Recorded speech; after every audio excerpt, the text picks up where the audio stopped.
All right, let's dig into India's latest investment figures. Now, on the surface, the numbers look pretty strong, but there's a really surprising twist hidden inside them. A twist that tells us where the smart money is actually heading. So, let's get right into it. First up, the headline number. In November 2025, a whopping 5.6 billion US dollars in private equity and venture capital poured into India. I mean, that is a huge figure that's going to grab anyone's attention. And get this, that number is a 31% jump from the same time last year. So at first glance, you think, wow, what a straightforward story of a booming, confident market. But the real story, well, it's what's happening just underneath that big shiny number. Okay, so Section 1, investment hits a high. But like we said, the real story is where the money is going, because what we're about to see is this massive pivot in capital. It's not just about how much money is being invested, it's all about where. And boom, this slide just says it all.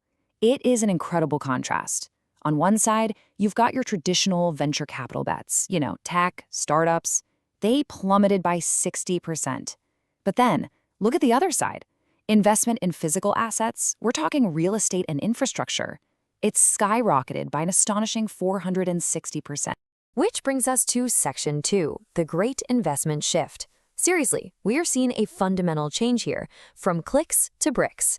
Investors are moving away from code and pouring their capital into concrete, steel, and actual soil. And this chart just brilliantly illustrates the scale of that shift. I mean, just look at this. Pure play venture capital, it's sitting there at $1.4 billion. Now look over at real estate, $3.7 billion. It's not even a competition. Tangible assets completely dwarfed bets on the next big app. So, okay, that's the what. But how exactly is this money being put to work? What kind of deals are making these huge numbers happen? This chart breaks it down for us perfectly. If you just look at the largest slice of that pie, that's buyout deals, accounting for $2.1 billion. And here's the crucial point. This shows investors aren't just taking small stakes here and there. Nope, they're aiming for control. So, Section 3, why the pivot to property? This brings us to the really clear strategy behind this shift. And you know what? It all comes down to the power of the buyout. So what in the world is a buyout? Well, to put it simply, it's when an investor buys a controlling stake in a company. This isn't passive investing, not at all. This gives them the power to get into the driver's seat and make the big strategic calls themselves. And here's a perfect, and I mean massive, example. The biggest deal of the entire month was a $1.5 billion buyout by Brookfield. They acquired 100% of the EcoWorld office campus in Bengaluru, a huge physical asset, giving them total and complete control. So why are buyouts so popular all of a sudden? Well, think about it. In an uncertain global economy, investors want control. Buyouts give them the power to make direct strategic changes, to drive growth themselves, which at the end of the day offers a much safer, more predictable return on their investment. All right, so Section 4, cashing out and raising more. Let's flip the coin over for a minute. While all this new money is flowing in, how are investors getting their old money out? And what does the fundraising pipeline look like? And this slide shows two very, very different trends. On one side, you have exits, that's investors cashing out. They were down by about 11%. But on the other side, fundraising for new investments was up an incredible 124%.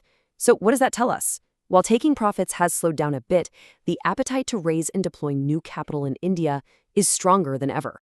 And for those investors who are exiting, how are they doing it? Well, the most popular route, by far, was the initial public offering, or IPO. Going public accounted for nearly half of all the exit value, which shows a lot of confidence in the public markets right now. So Section 5, the big picture outlook. Let's pull back and try to figure out what this big shift really means. What do all these trends, the pivot to property, the focus on buyouts, the surge in fundraising, what does it all mean for India's economy? Well, for one thing, geographically, the money is flowing into very specific hubs. States like Karnataka, which is home to Bangalore, and Maharashtra, home to Mumbai, they are capturing the lion's share of these deals. And it makes sense, right? This is where the physical and financial infrastructure is strongest. And this quote from EY's Vivek Soni really puts it all into context. He notes that even with all the global headwinds and uncertainty, investment has stayed really strong. And this suggests the pivot to tangible assets like real estate, well, it's not some random trend. It is a deliberate flight to safety and stability, which leaves us with a really fascinating final question to chew on.